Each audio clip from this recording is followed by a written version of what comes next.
Hello friends, welcome back to our channel. இன்றைக்கி நம்மளோட சேனலில் வந்துட்டு ரொம்ப நாளைக்கு அப்புறம் குக்கிங் வீடியோ பார்க்குறோம். என்னென்னா, இந்த முள்ளங்கி நிறைய குழந்தைங்களுக்கு பிடிக்காது, பெரியவங்களுமே அதோட ஸ்மெல் பிடிக்காதுன்னு சொல்லி சாப்பிட மாட்டாங்க.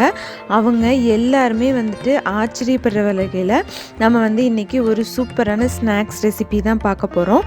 முள்ளங்கியோட பக்கோடா எப்படி செய்கிறதுன்னு சொல்லிட்டு, முள்ளங்கி இது போல் சின்ன சின்ன ஸ்லைசஸாக கட் பண்ணிக்கோங்க. திருகி போட்டிங்கன்னா ரொம்ப சொதன்னு ஆயிரும். அதனால் இது போல் கட் பண்ணி எடுத்துக்கோங்க. இது ஒரு 1/4 கிலோ அளவுக்கு இருக்கும் முள்ளங்கி. வெயில் காலத்தில் நல்ல நீர் சத்து உள்ள காய்களை கொடுத்தா உடம்புக்கு ரொம்ப நல்லது. அது கூடயும் ஒரு 100 கிராம் அளவுக்கு கடலை மாவு, 2 டேபிள் ஸ்பூன் அளவுக்கு கார்ன்ஃப்ளவர் மாவு சேர்த்துக்கலாம். பெரிய வெங்காயம் ஒரு 2 பெரிய சைஸ் வெங்காயமாக அரிஞ்சு எடுத்துக்கிறோம். எல்லாமே பொடிசாக கட் பண்ணிக்கலாம். குடமிளகா ஒரு அரை குடமிளகா அளவுக்கு குட்டி குட்டியாக கட் பண்ணி போட்டிருக்கு. உங்களுக்கு பச்சை மிளகா வேணும்னாலும் சேர்த்துக்கலாம்.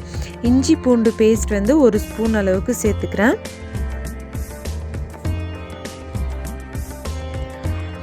மல்லி, புதினா, கருவேப்பிலை இது எல்லாமே ஒரு கைப்பிடி அளவுக்கு சேர்த்துக்கலாம்.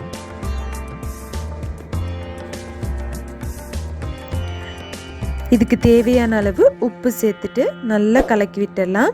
கொஞ்சமாக மிளகாத்தூள் சேர்த்துக்கலாம். குழந்தைங்க சாப்பிட்றங்காட்டிக்கு கொஞ்சம் கம்மியாக போட்டிருக்கேன்.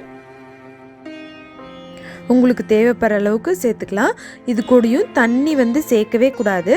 நல்லா இதுவே வெங்காயம் முள்ளங்கியில் உள்ள தண்ணியே சரியாக இருக்கும். நல்லா அழுத்தி பிசைஞ்சு விட்டோம்னா அதுலேயே தண்ணி நல்லா விடும். அந்த தண்ணியே போதுமான அளவாக இருக்கும். உங்களுக்கு இன்கேஸ் பத்தலை அப்படிங்கிற மாதிரி இருந்ததுன்னா லைட்டாக தொளிச்சு மட்டும் சேர்த்துக்கோங்க. கடைசியாக கறி மசால் தூள் ஒரு அரை ஸ்பூன் அளவுக்கு சேர்த்துக்கலாம். இது போல் நல்லா கையிலேயே மசிச்சு சேர்த்து விடுங்க. தண்ணியே சேர்க்கலை, பாருங்கள் எப்படி நல்லா பிசைஞ்சு வந்துருச்சு.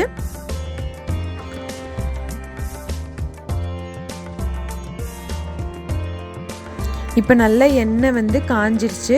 சட்டியில் எண்ணெய் காஞ்சோந்தியும் இது போல் உதுத்து போட்டு விட்டுடலாம்.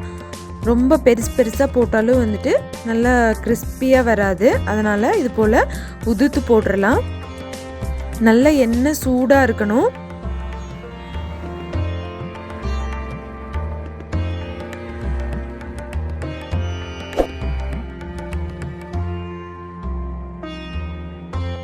இது போல் நல்ல கோல்டன் ப்ரௌன் நல்ல கிறிஸ்பி ஆனதுக்கப்புறம் எடுத்தால் தான் அந்த முள்ளங்கியோட வாசனை இருக்காது. நீங்கள் இது முள்ளங்கியில் போட்டு கொடுத்துருக்கீங்க நீங்களாக சொன்னாலே ஒழிய குழந்தைங்களுக்கும் தெரியாது, உங்கள் வீட்டில் பெரியவங்களுக்கும் தெரியாது. கடைசியாக கருவேப்பிலையும் பூண்டு ஒரு 4 பல்லு இது போல் லைட்டாக நச்சு போட்டு நல்லா ஃப்ரை பண்ணி அது கூடயும் கலந்துட்டா நல்ல வாசனையாக சூப்பராக இருக்கும்.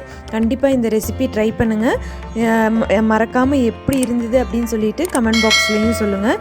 இந்த வீடியோ பிடிச்சிருந்துன்னா லைக் பண்ணுங்கள், கமெண்ட் பண்ணுங்கள். மறக்காமல் இந்த சேனலையும் சப்ஸ்கிரைப் பண்ணிக்கோங்க. தேங்க்யூ ஃபார் வாட்சிங்.